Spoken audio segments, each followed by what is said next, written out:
Big game for you tonight, Colin. 3 for 5, 3 RBIs. But first, take me through that bat where you got the home run there. Man, that was special.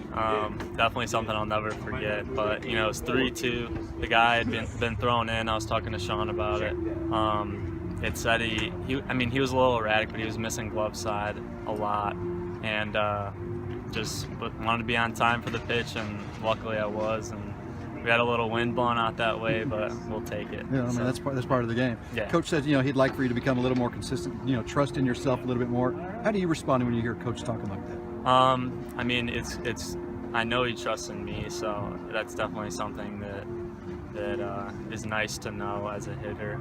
That he'll put me out there, just trusting that I'm gonna have good at bats. But definitely, I haven't had a great start to the season, but definitely just keeping that mindset of having good at bats and taking them one at a time. So after that first at bat, you just put that away and you just go to the next at bat. You do well there, you just throw that away, and it's just one at a time every at bat. Baseball is a game where of streaks and slumps. Do you, as a hitter, when you have a game like this, is that something that just jumps you right out of the difficulties of it? Yeah, I think it definitely propels you.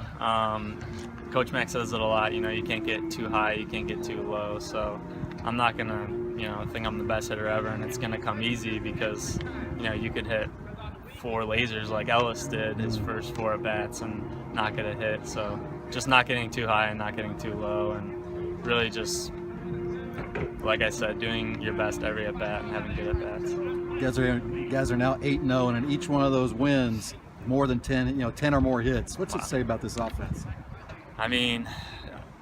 Like I've been talking about, I think everyone has good at bats in this lineup, top to bottom.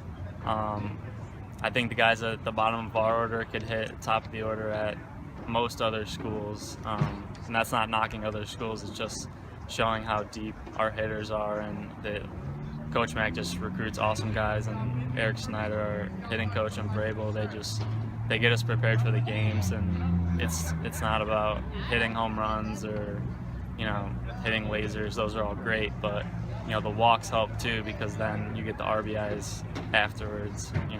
Drew said he didn't know the bases were loaded when he walked up. Do you buy that? And what was your view of that play? Maybe not. He'd been crushing the ball all day, like I said, and luckily he got a little more into that one than the other ones. So it was cool to see him smile today, for sure. Thanks, Colin. Yeah.